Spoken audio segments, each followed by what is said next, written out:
인주지는 항상 올까? 미술관에 가면 그림을 보면서 가끔 제목 맞추기 게임을 할 때가 있습니다. 물론 제가 지은 제목과 작품 제목이 일치하는 경우는 별로 없지만 그림이 제목에 대해 생각하다 보면 작품에 훨씬 감정이 입되면서 잠깐이라도 화가 된 것 같은 기분이 들곤 합니다. 마치 김순주 시인이 꽃처럼 제목에 작품을 붙여주면 작품이 제게로 와서 특별한 의미가 된다고 할까요? 그런데 무제, 언타이틀드라고 붙여진 현대미술 앞에서는 작가의 불친절함에 머쓱해지기도 합니다. 왠지 게임을 할 상대가 사라진 것 같아서지요. 자, 그럼 퀴즈입니다. 오른쪽 그림의 제목은 무엇일까요? 주관식이라 너무 어렵다고요? 그럼 객관식으로 바꿔볼까요? 1. 가족. 2. 젖먹는 아이들. 3. 공화국. 4. 어머니. 5. 무제. 젖먹는 아이들. 2번. 몇 년 전 파리에서 안식년을 보냈습니다. 카트 블랑쉬. 오르세 미술관의 연간 회원권 덕택에 시간만 나면 오르세 미술관의 이방저방을 어슬렁거리며 작품 제목 맞추기 게임을 했죠. 게임을 하다 보면 아무리 봐도 도무지 작가가 무엇을 그리려고 했는지 가늠이 안 되는 작품을 만날 때가 있습니다. 퀴즈의 그림도 그랬습니다. 그런데 그림의 제목을 보는 순간 궁금증이 풀리기는커녕 오히려 더 의아해져서 그림을 한참 바라보고 또 바라봤던 기억이 납니다. 마치 풀리지 않는 수학 문제의 해답을 보고 정답을 알게 됐는데 전혀 예상치 못한 답과 풀이 과정에 머리가 엉켜버린 것 같은 기분이랄까요. 이게 정답이 궁금하다고요? 정답은 3번 공화국입니다. 여기저기서 뭐야 하는 탄식이 들리는 듯합니다. 제가 딱 그랬으니까요. 그래서 이 그림이 그려진 맥락을 찾아봤습니다. 프랑스의 풍자화가 도미에가 그린 이 작품이 발표된 시기에 일어난 프랑스 대혁명과 전후 정치 상황에 얽힌 배경 지식이 필요했기 때문이죠. 불의를 고발한 화가들. 1789년 프랑스 대혁명은 절대 왕정을 무너뜨렸습니다. 우리 혁명 중 구성된 국민공회는 1792년 공화국을 선포합니다. 왕이나 귀족이 아닌 일반 시민에게 주권이 있는 공화국 말입니다. 하지만 동상이몽이랄까요? 혁명 세력은 온건한 공화파, 지롱드파와 강경한 공화파, 자코뱅파, 왕당파로 나뉘어 서로 또 다른 싸움을 이어갔습니다. 민족은 혁명으로 주권을 얻었지만 피폐한 삶은 조금도 나아지지 않았습니다. 법률가 출신의 자코뱅 지도자 로베스피에르는 세력 다툼에서 얻은 한 줌의 권력으로 독재체제를 수립해 공포정치로 프랑스 전역을 피로 물들였지만 1794년 테르비도르 반동으로 타도되죠. 정치적 혼란이 점입가경에 이르자 급기야 군부 세력이 쿠데타를 일으킵니다. 이집트 원정을 비롯한 여러 전쟁에서 승승장구하던 나폴레옹이 1799년 정권을 장악하면서 제1의 공화정은 10년 만에 허무하게 막을 내립니다. 하지만 나폴레옹 시대도 오래가지 못하지요. 1804년 나폴레옹 국민투표를 거쳐 황제로 등극함으로써 제1제정이 시작되지만 해외 원정에 나간 군대가 연이어 패하면서 권력을 내려놓게 됩니다. 결국 1814년 부르봉 왕조의 루이 18세가 즉위하면서 왕정으로 보고되고 말죠. 하지만 절대 왕정과는 달리 왕권이 상당히 제한된 입헌군주였습니다. 물론 왕실 입장에서 줄어든 권력을 그냥 놔둘 리가 없죠. 왕위를 개선한 샤를 10세는 과거 절대 왕정으로 돌아가기 위한 반민주적 통치를 펼칩니다. 급기야 1830년 선거에서 패하자 7월 칙령을 통해 출판의 자유를 제한하고 의회를 해산하며 선거권마저 반환합니다. 이에 격분한 프랑스 시민들은 강하게 봉기하여 정부군과 치열한 시가전을 벌여 1830년 7월 27일 샤를 10세를 퇴위시킵니다. 역사는 이를 가리켜 7월 혁명이라 기록합니다. 7월 혁명을 이야기할 때 빼놓을 수 없는 그림이 있습니다. 들라크루아의 민중을 이끄는 자유의 여신입니다. 이 그림에 대해서는 두 가지 오해가 있다. 첫째, 프랑스 대혁명을 그린 그림이라는 설. 둘째, 프랑스 공화국에 바친 재단화라는 설이다. 하지만 진실은 아니다. 들라크루아가 7월 혁명이 끝나고 바로 작업에 착수하여 다음 해인 1831년 살롱전에 출판한 이 작품의 부제는 1830년 7월 28일이다. 그러므로 1830년 7월 혁명 및 1848년 2월 혁명과 구분하기 위해 대자를 붙인 1789년 프랑스 대혁명과 이 그림은 관계없는 게 분명하다. 아우러 7월 혁명이 아닌 1830년은 왕정시대로 이 그림을 공화국에 바치는 의도로 보기에도 적절하지 않다.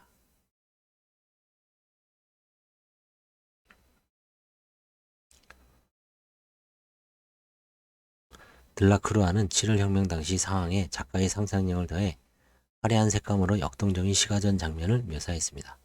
그림 한가운데 삼색기와 총을 메고 맨발로 군중을 이끌고 있는 여성이 누구일까 궁금합니다. 이에 대해 여러 가지 설이 있습니다. 고대 로마 시대에 해방된 노예가 썼던 프리지안 모자를 쓰고 있어. 로마 신화 속 자유의 여신 리베르타스라는 주장이 한데 설득력을 갖기도 했습니다. 무엇보다도 그림이 제목에 여신이 등장하기 때문입니다. 일각에서는 당시 가장 흔한 여성 이름인 마리와 안을 합성한 마리안이라는 일반 시민이라는 이야기도 있습니다. 이는 7월 혁명의 주체가 일반 시민, 즉 민중임을 강조하려는 의도를 익힙니다. 아무튼 그림 속 여성이 실제 인물이 아닌 들라쿠라가 만들어낸 가상인물인 것만은 분명해 보입니다. 다시 그림을 찬찬히 살펴보겠습니다. 화면에는 삼색기와 장총을 든 여성을 선두로 총칼로 무장한 파리 시민들이 정부군과 혁명동지들이 주검이 뒤엉켜 길바닥에 쌓여 있음에도 굴하지 않고 돌격하고 있습니다. 여성 옆에서 두 자리의 권총을 든 소녀는 학생용 베레모를 썼고 왼쪽에 작업을 이은 채 칼을 쥐고 뛰어오는 노동자는 머리에 루이 필리프를 상징하는 장식을 붙였습니다. 그리고 그 옆으로 세련된 정장을 입고 장총을 든 사람은 들라크루아입니다. 그림 속의 화가 자신을 등장시킨 걸 봐서 들라크루아가 어떤 심정으로 이 그림을 그렸는지 가늠할 수 있습니다. 당시 그는 차마 시대 앞에 서지 못했지만 그들을 열렬히 지지했던 것입니다. 자유, 평등, 형제를 상징하는 삼색기는 화면 왼쪽 먼 배경의 노트르담 성당에서도 흩날리고 있습니다.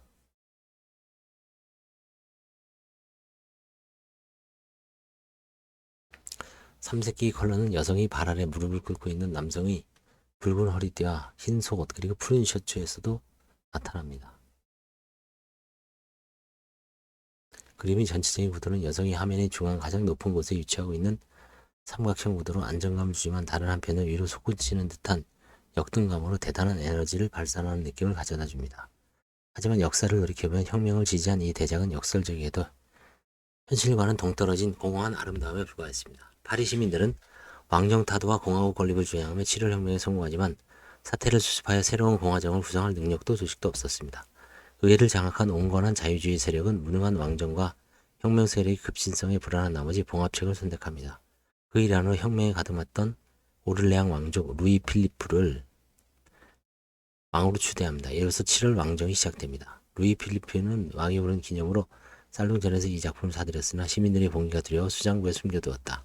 이 그림이 혁명이 완결된 제3공화국 이후인 1874년에서야 비로소 루브르 박물관으로 옮겨졌다. 하지만 봉학집은 죽 서서 개해준다는 표현이 딱 맞는 결과를 초래했습니다. 이른바 시민왕을 자처한 루이 필리프는 왕위에 오르자 태도를 바꿔 중상계급의 이익을 옹호하는 데 앞장섭니다.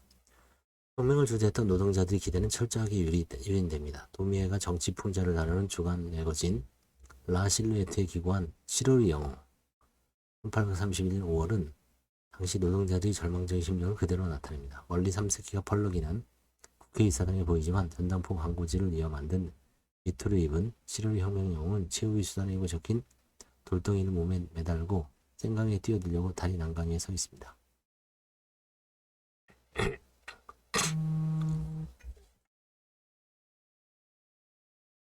7월 혁명 이후 루이 필리프를 비판하는 또 다른 풍자를 보겠습니다. 풍자가 필리퐁이 주간 매거진 라 카리카티르에 기고한 7월의 비누 거품입니다. 루이 필리프가 왕위에 취임하면서 내건 공약들이 한순간 비누 거품처럼 사라졌음을 풍자합니다. 비누 거품을 자세히 들여다보면 출판의 자유, 검열의 폐지 등 루이 필리프가 내건 공약들이 적혀 있습니다. 오늘날에도 선거 때만 되면 정치인사에서 공수표 같은 공약 경쟁이 치열하게 펼쳐집니다. 공공을 향한 약속이 아니라 허공을 한 약속임은 그때나 지금이나 다르지 않습니다. 아무튼 필리퐁은 7월의 비누 거품으로 고소를 당하고 재판까지 받게 되는데요. 필리퐁은 고소를 당하는 고초를 겪으면서도 정치적 표현 행위를 멈추지 않았습니다. 심지어 그는 법정에서 루이 필리프의 얼굴이 배로 변하는 과정을 그린 배를 제시합니다. 그리고 다음과 같이 재판부에 일관합니다. 그림 1이 구간과 닮았다는 이유로 제가 된다면 그림 1을 닮은 그림 2도 제가 되고 그림 2를 닮은 그림 3도 제가 되며 그림 3을 닮은 그림 4도 제가 된다. 그렇다면 배를 재배한 농민들도 모두 유죄란 말인가? 배와 유사한 형태의 물건은 모두 국왕을 묘사한 것으로 고발되어야 하는가. 순간 법정은 웃음바다가 되었습니다. 프랑스에서 배는 어리석음을 상징합니다. 더불어 배는 화가들이 무도한 권력을 풍자하는 훌륭한 도구로 활용되지요. 도미에도 배 모양을 한 왕의 얼굴이 과거에는 부드러웠지만 현재는 권위주의적으로 변하면서 미래에는 더욱 추악해지는 과정을 그렸습니다. 그림의 제목은 도미에 대해 과거, 현재, 미래로 붙였습니다.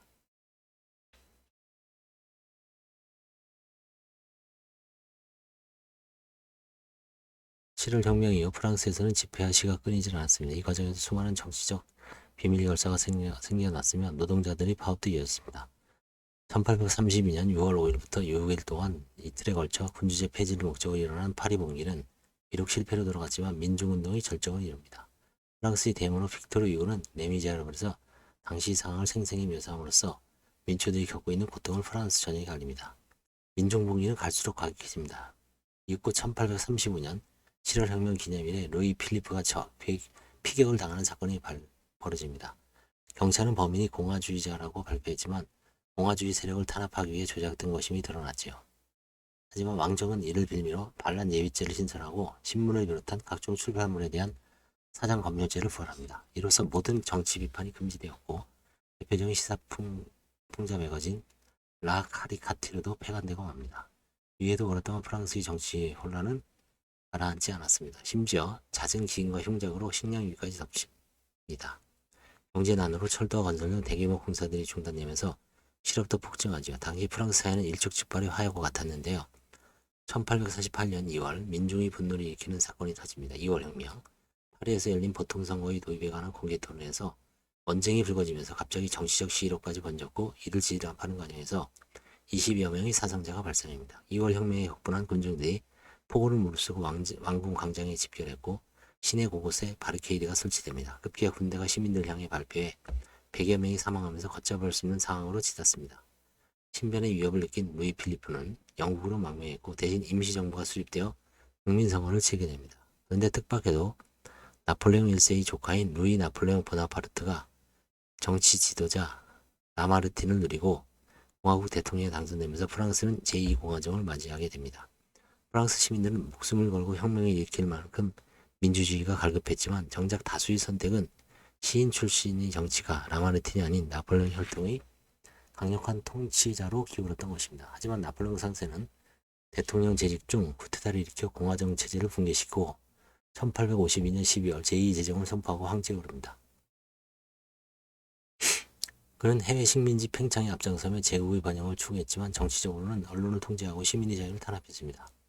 민체들의 희생으로 얻은 공화정은 시작도 하지 못한 채 다시 허망하게 휘발되었지요. 그렇게 시민들의 선택은 반복해서 가혹한 결과를 남겼습니다. 못다그린 국가의 책무. 다시 퀴즈의 그림을 보겠습니다. 1789년 파리 대혁명의 결과물인 제1공화정이 1799년 나폴레옹 쿠데타로 허망하게 끝난 뒤 50년간 재정, 왕정복고, 입헌군주정을 혼란을 거듭하다 1842년 2월 혁명을 계기로 이2공화정이 출범합니다. 프랑스 시민들은 얼마나 감개무량했을까요? 이에 기념해 국가의 공식 이미지를 바꾸기 위해 3월 14일 공화국의 상징을 정리하기 위한 공모전이 열렸습니다. 공모전에 참여하는 예술가들은 저마다 스케치를 제출해 왕립 아카데미에 전시했는데요. 당시 심사위원 중에는 들라크루아와 앵그르가 있었습니다. 700명 이상의 후보자가 공모전에 출품하여 20점의 작품 예선을 통과했는데 동해의 공화국은 11위에 올랐습니다. 예선 통과자는 공모한 스케치를 바탕으로 작품을 완성해야 했습니다. 그런데 그 사이 정세가 급변하면서 보수파가 득세하자 이에 부담을 느낀 도미에는 작업을 중도에 포기하고 맙니다. 그럼에도 불구하고 좌측은 도미에의 미완성 장만으로도 공화의 정치적 본질을 가장 감동적으로 표현했다고 평가했습니다. 그림은 자세히 보면 여성의 얼굴이 제대로 묘사되지 않았습니다. 깃발을 쥔 오른손을 봐도 손가락이 뭉겨 있죠. 도미에가 그린 공화국 이미지는 신비스러운 여신이라기보다는 아이에게 젖을 물린 어머니, 즉 모성애적 느낌이 갑니다. 체형도 전체적으로 근육질이어서 여리고 가날픈 여인과 거리가 멀죠. 삼색기를 쥔 오른손에서는 불의로부터 아이, 국민을 지키며 공화국의 정신을 개선하겠다는 결기가 느껴집니다. 삼색기는 자유평등 형제를 의미합니다. 배경이 어두워 선망에 눈에 띄지 않지만 어머니는 혁명고리 모자인 프리지아가 아닌 월계수관을 쓰고 있습니다. 이에 대해 현재 이 그림을 전시하고 있는 오르세 미술관은 월계술관은 승리와 함께 영원한 평화를 상징한다고 설명합니다. 이어 그림 속 아이들을 보겠습니다.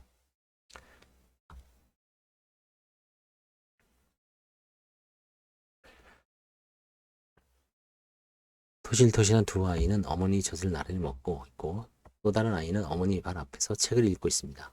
당시 프랑스인 3명 중 1명이 문명이었는데요. 대부분 아이들은 학교에 가지 못했습니다. 아이들이 영양 상태도 너무나 형편없었지요. 면역성이 떨어져 폐결핵에 걸렸거나 제대로 발육을 못해 골격이 휘어진 아이들이 적지 않았습니다. 도미에는 그림에서 공화국의 엄중한 임무를 어머니와 아이들을 통해 표현했던 것으로 보입니다. 국가는 국민이 굶거나 병에 걸리지 않고 건강하게 살아갈 수 있도록 생존권을 보장해야 하고 아울러 인간다운 삶을 영위할 수 있도록 교육을 받을 기회를 제공해야 한다는 것입니다. 공화정의 내재적 한계. 공화국이란 왕이 없는 나라를 의미합니다. 좀 더 풀어 설명하면 1인 혹은 소수가 국가 권력을 장악하지 않고 여러 사람이 화합하여 공동체를 이끌어 나가는 것을 기본으로 하는 국가입니다. 영어로는 리퍼블릭인데 공공의 것을 뜻하는 라틴어 레 퍼블리카의 뿌리를 두고 있습니다. 고대 로마의 정치가 키케로는 국민의 것을 일컫는 레 포플리로 해석했는데 이는 현대 민주주의 국가들이 헌법에 명시한 국민주권과 맞닿아 있습니다. 우리 헌법은 제1조 제1항에서 대한민국은 민주공화국이다 라고 명시하고 있습니다. 이 항에서는 대한민국의 주권은 국민에게 있고 모든 권력은 국민으로부터 나온다라고 주장합니다. 공화국의 개념을 다루면서 빼놓을 수 없는 게 플라톤이 기원전 360년에 집필한 책 더 리퍼블릭입니다.